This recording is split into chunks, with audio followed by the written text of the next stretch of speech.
Selamat siang semuanya.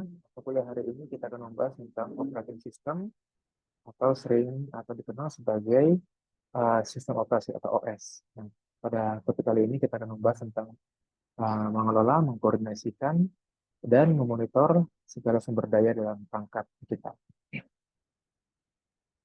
Nah, tetapi terlebih dahulu kita harus mengetahui apa itu sistem operasi atau operating system. Ya. Jadi operating system itu merupakan sekumpulan program yang mengkoordinasikan segala aktivitas yang ada di dalam komputer ataupun uh, perangkat seluruh kita. Nah, operating system ini dalam menjalankan programnya itu bisa menggunakan USB flash drive ya. Tapi selain USB flash drive, kita juga bisa menggunakan beberapa media lainnya seperti optical drive maupun external drive. Nah, walaupun demikian, di beberapa kasus, di beberapa perangkat, ya, operating system itu sudah tertanam di dalam uh, komputer itu sendiri ataupun perangkat seluruh itu sendiri. Ya. Seperti contohnya, sistem operasi yang sudah terinstal di dalam sebuah laptop ataupun desktop. Ya. Ketika kita membeli laptop ataupun ketika kita uh, merancang sebuah desktop ya, untuk kita gunakan dalam kegiatan entrepreneur kita, bisnis ataupun kehidupan sehari-hari kita, nah itu biasanya dalam laptop ataupun desktop itu sudah terinstall sistem operasinya. Jadi sehingga sistem operasi akan menjalankan segala aktivitas dalam program yang ada, segala aktivitas yang ada dalam komputer kita ataupun perangkat seluruh kita. Nah, di dalam perangkat seluruh kita, ya, operating system itu tertanam dalam firmware, ya, dalam firmware yang ada di dalam uh, peralatan kita. Nah, firmware ini terdiri dari ROM, ya, dan atau RAM atau flash memory ya, yang sifatnya uh, permanen dan akan memberikan instruksi terhadap aktivitas yang ada di dalam perangkat seluler kita. Jadi pada umumnya ketika kita membeli sebuah uh, program atau aplikasi, ya, nah kita harus memastikan apakah program atau aplikasi tersebut bisa dijalankan dengan menggunakan sistem operasi atau operating system yang sudah terinstal dalam komputer kita. Jadi kita harus memastikan ya apakah memang program atau aplikasi tersebut kompatibel atau sesuai dengan operating system yang ada dalam komputer maupun mobile devices kita. Ya. Nah, selain itu ya, kita juga harus mengetahui beberapa fungsi dari operating system atau sistem operasi. Nah, fungsinya ini biasanya setiap komputer ataupun perangkat seluruh memiliki uh, operating system. Ya, terlepas dari jenis komputer ataupun perangkat kita. Nah, tetapi biasanya operating system yang dimiliki oleh komputer ataupun perangkat lainnya itu biasanya memiliki fungsi yang sama. Ya, contohnya itu ada beberapa fungsi yang kita kenali, yaitu untuk memulai, ya, memulai komputer maupun perangkat seluler kita.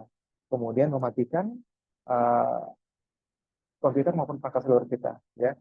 Terus kemudian selanjutnya menyediakan uh, antara muka pengguna, ya, atau user interface. Kemudian mengelola program yang ada dalam komputer ataupun perangkat seluler, mengelola memori, ya, mengkoordinasikan segala tugas-tugas yang ada atau yang diinstruksikan di dalam komputer kita, ya, mengkonfigurasi devices atau peralatan kita, kemudian memonitor kinerja dari perangkat kita, kemudian mengupdate ya, software dari operating system kita. Nah, selanjutnya itu menyediakan file, disk maupun uh, sistem pengelolaan, ya. Dan selanjutnya itu mengawasi jaringan. Dan yang terakhir itu melakukan administrasi terhadap keamanan. Nah, ini biasanya yang digunakan atau fungsi-fungsi dari sistem operasi, di mana sistem operasi itu ataupun fungsi dalam sistem operasi itu di setiap perangkat itu biasanya itu mirip-mirip gitu, tidak terlalu banyak perbedaannya. Nah, ini dia contoh-contoh fungsi dari sistem operasi yang dapat dijalankan di dalam perangkat komputer maupun apa namanya maupun uh, mobile devices kita ya.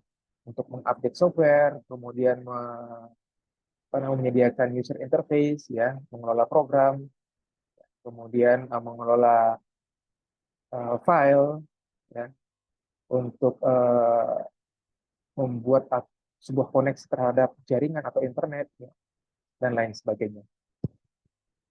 Nah, fungsi pertama dari atau salah satu fungsi, ya, utama dari operating system itu adalah untuk menghidupkan atau memulai komputer ataupun perangkat seluruh kita. Nah, proses dalam memulai komputer atau perangkat seluruh kita itu disebut dengan booting, ya, booting. Nah, jadi kalau kita lihat di dalam gambar ini, ya, ada tombol yang kita harus tekan, ya, untuk kita memulai eh, sebelum kita menggunakan komputer ataupun perangkat seluler kita, ya. Nah, tombol ini fungsinya untuk menghidupkan eh, apa namanya, untuk menghidupkan komputer ataupun perangkat seluler kita.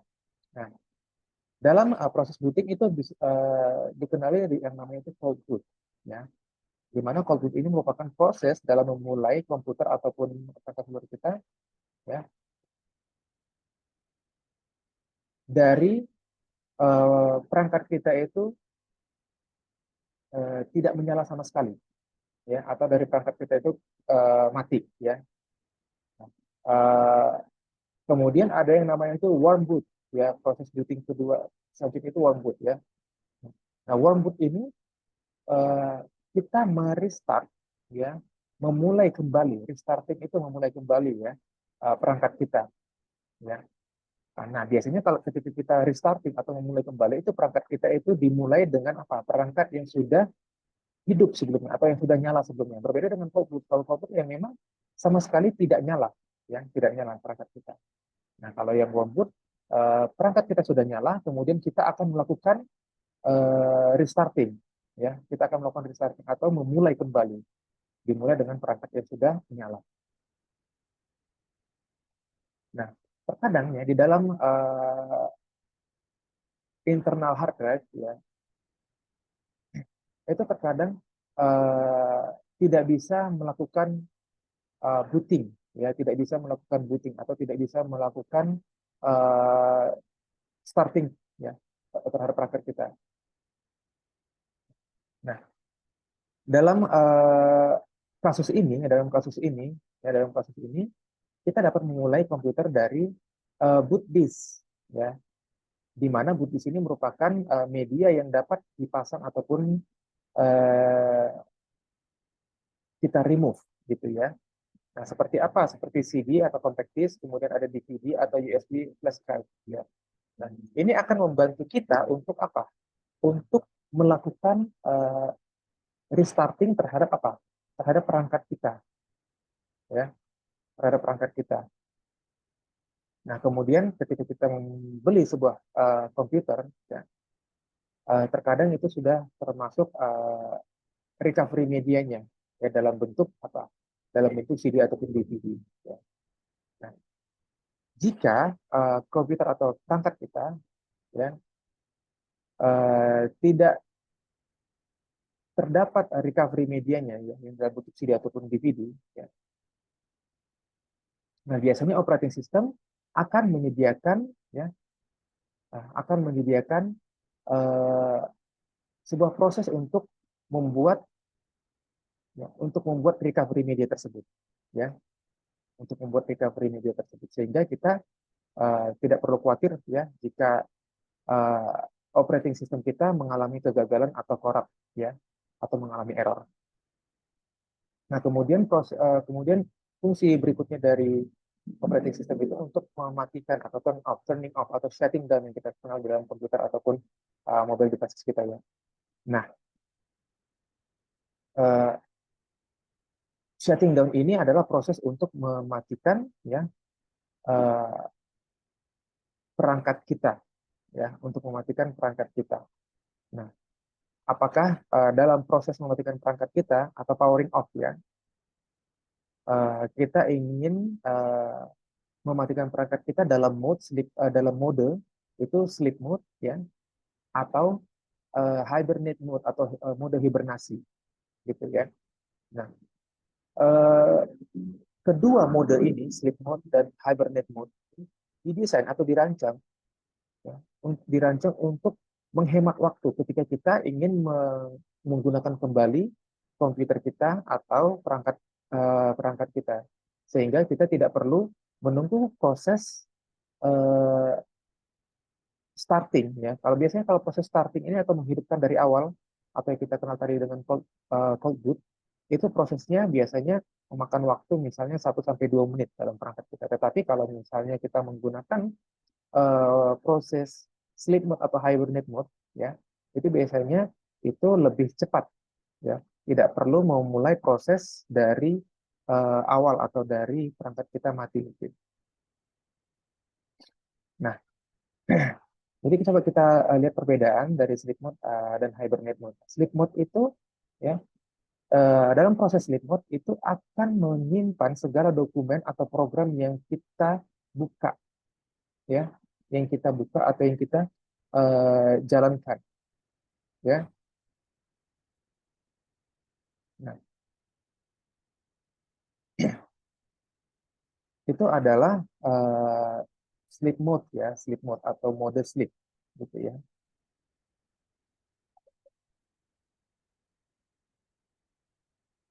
Nah, kemudian, ya, kemudian eh, dalam beberapa kasus, ya, dalam beberapa kasus, ya, ketika kita melakukan mode sleep atau sleep mode, ya, itu terkadang eh, tidak selalu aman, begitu ya, tidak selalu aman. Kenapa? Kadang dokumen yang tidak kita simpan, ya, dokumen yang tidak kita simpan itu terkadang masih bisa hilang, gitu ya, masih bisa hilang. Jadi memang kita harus apa? Kita harus ketika ada dokumen yang kita buka, ya, itu kita harus segera melakukan penyimpanan terhadap dokumen tersebut, ya. Walaupun kita dalam menggunakan perangkat kita menggunakan sleep mode. Nah, kemudian hibernate mode, ya.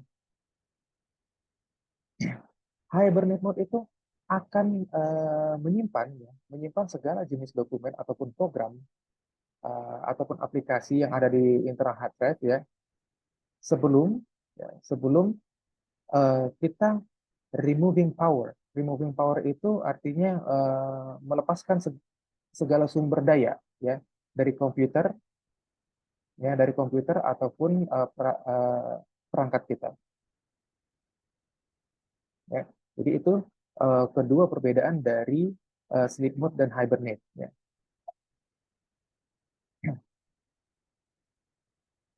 Kemudian fungsi selanjutnya adalah providing user interface atau menyediakan user interface, ya. Nah, kita biasanya berinteraksi terhadap perangkat kita itu ataupun terhadap sistem operasi kita itu melalui user interface, ya. Nah,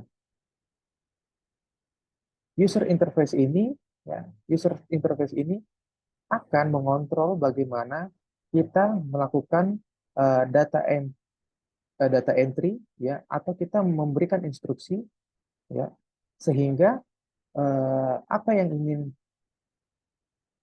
kita tampilkan di layar kita sesuai dengan instruksi yang kita perintahkan atau data yang kita masukkan, ya, gitu. Kemudian ada dua tipe dari sistem operasi user interface, ya. Pertama itu graphical, dan kedua itu command line. Nah, kemudian sistem operasi user interface, ya,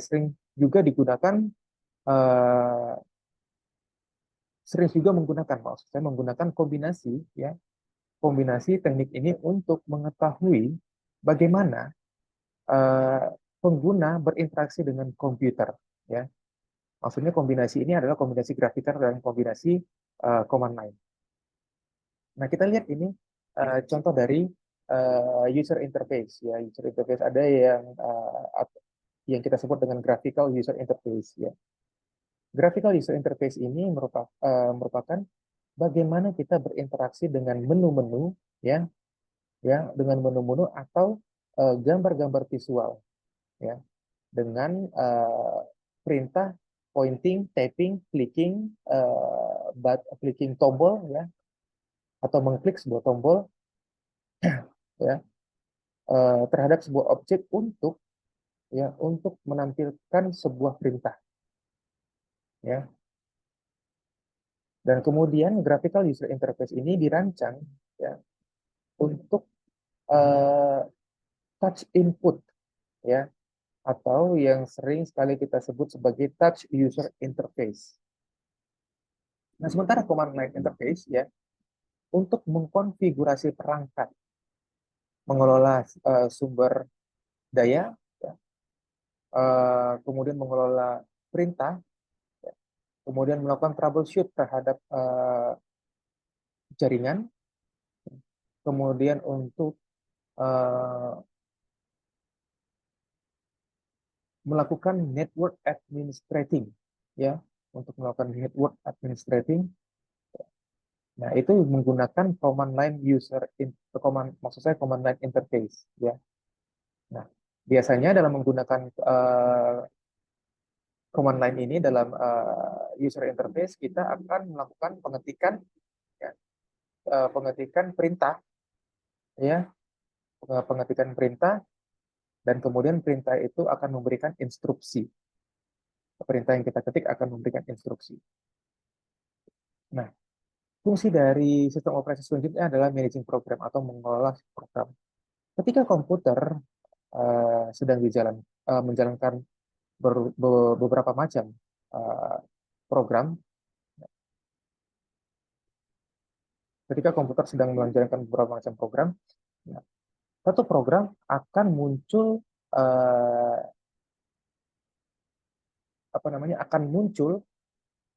ya, di hadapan kita. Nah, sementara program lain akan apa? Akan tersembunyi di belakang program yang muncul di hadapan kita. Ya. Nah, program yang muncul di hadapan kita ini merupakan program yang aktif. Ya. Program yang aktif yang sedang kita gunakan. Nah, sementara program lain itu program uh, yang sedang berjalan, tetapi tidak kita gunakan. Itulah makanya sebabnya programnya itu ada di belakang program yang kita tampilkan, atau ada di belakang program yang sedang kita jalankan. Nah, program uh, yang ada di hadapan kita itu, ya, itulah yang akan muncul di layar kita. Ya, sementara program yang sedang tidak kita gunakan atau tidak kita jalankan itu akan tersembunyi. Nah, kemudian sistem operasi yang multitasking itu akan mempermudah, ya, akan mempermudah pengguna untuk melakukan pergantian uh, program, ya, antara program yang tampil di hadapan kita dengan program yang sedang tidak kita gunakan, ya. Jadi secara mudah memperbolehkan kita atau mempermudah kita untuk men-switch, ya, men-switch program atau program yang sedang kita gunakan dengan program yang sedang tidak kita gunakan, ya. Oke. Selanjutnya uh, kita lihat dulu perbedaan dari single tasking dan multitasking. Kalau single tasking itu, ya, single tasking itu jadi dalam sistem operasi itu hanya mengizinkan satu program, ya, satu program uh, yang dapat dijalankan dalam satu waktu, ya, yang dapat dijalankan dalam satu waktu. Contohnya, ya, ketika kita sedang membuka sebuah browser dan kita ingin melakukan pengecekan terhadap email, ya, kita harus exit dulu dari browser tersebut. Kemudian kita jalankan program email. Nah, itu adalah single tasking. Sementara multitasking, ya, multitasking itu kita bisa menjalankan dua atau lebih program, ya, dalam waktu yang sama. Nah, biasanya operating system yang sekarang ini itu adalah operating system dengan sifat multitasking. Kemudian managing memory, ya. Managing memory itu salah satu fungsi dari sistem operasi, di mana managing memory ini tujuannya untuk mengelola memori, ya, untuk mengelola memori agar dapat mengoptimalkan, ya, penggunaan komputer atau uh, perangkat kita. Contohnya itu uh, RAM, ya contohnya itu RAM atau Random Access Memory. Nah, Random Access Memory ini ya terdiri dari satu atau lebih dari chip ya, yang ada di dalam motherboard ya, yang akan memberikan instruksi ya kepada prosesor. Nah, oke. Ya, selanjutnya ya jika komputer kita hanya memiliki 4 GB RAM ya, sistem operasi kita atau operating system kita ya mungkin sudah menggunakan ya virtual memory ya agar dapat menjalankan beberapa program dalam waktu yang sama. Nah, ketika komputer atau perangkat seluler kita sudah dalam keadaan low memory ya atau low on available RAM ya. Nah, ini yang akan sering menyebabkan perangkat kita itu uh, ketika kita gunakan itu akan berjalan dengan lambat ya akan berjalan dengan lambat karena memori memori yang kita gunakan itu sudah hampir penuh sehingga sisa dari memori itu sudah sangat sedikit ya. Jadi ketika sisa memori availability dari RAM-nya itu tinggal sedikit, availability dari memori tinggal sedikit, itu bisa menyebabkan komputer kita atau perangkat kita akan berjalan lebih lambat ya. Makanya kita perlu melakukan pengelolaan terhadap memori tersebut ya. Nah, dengan virtual memory ya, operating system uh, akan mengalokasikan penyimpanan yang medium ya, penyimpanan yang medium seperti hard drive atau USB flash drive untuk menjalankan untuk berfungsi sebagai RAM tambahan. Nah, ketika kita berinteraksi dengan sebuah program ya, ketika kita berinteraksi dengan sebuah program, sebagian besar program tersebut mungkin berada di dalam atau dijalankan di dalam RAM ya, di mana selebihnya atau sisanya itu uh, berada di dalam hard drive sebagai virtual memory. Ya. Nah, oke ini adalah bentuk dari RAM ya. Ini adalah bentuk dari RAM di mana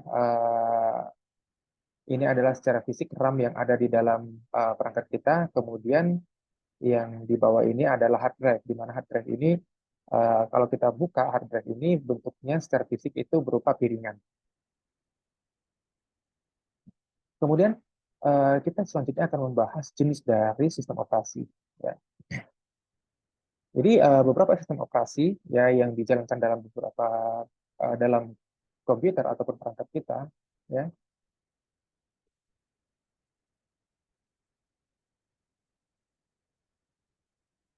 memiliki beberapa jenis sistem operasi. Ya. Nah, sistem operasi yang biasa kita kenal itu adalah Android, iOS maupun Windows atau untuk mobile edition.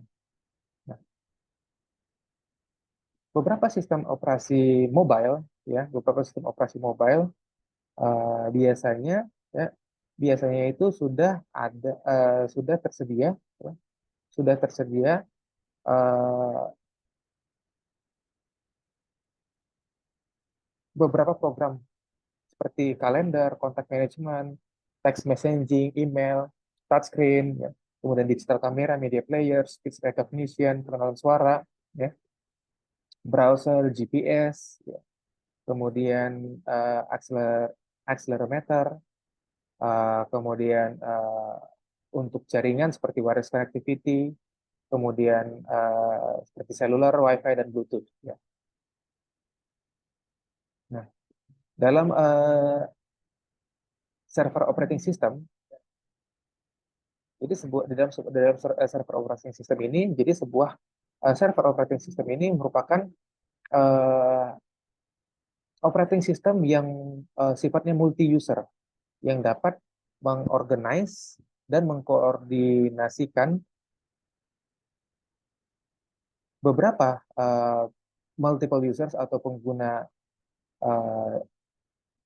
beberapa pengguna begitu ya maksudnya untuk mengakses atau sharing atau berbagi sumber daya dalam atau melalui sebuah jaringan ya.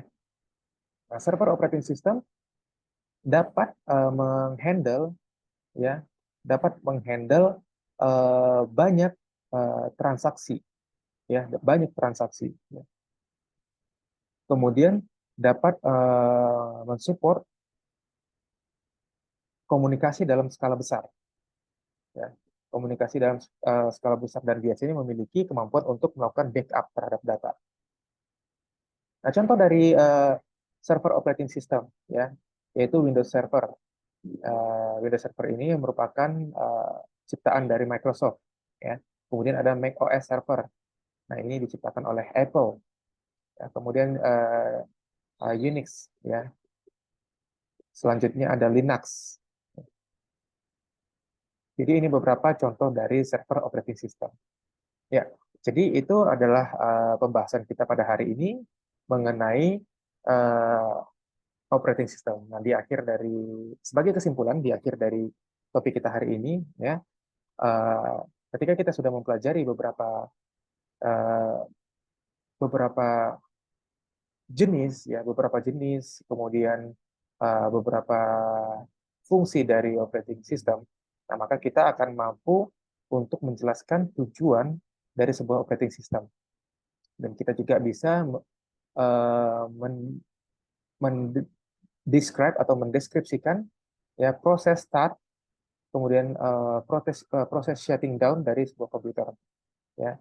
Dan kemudian kita juga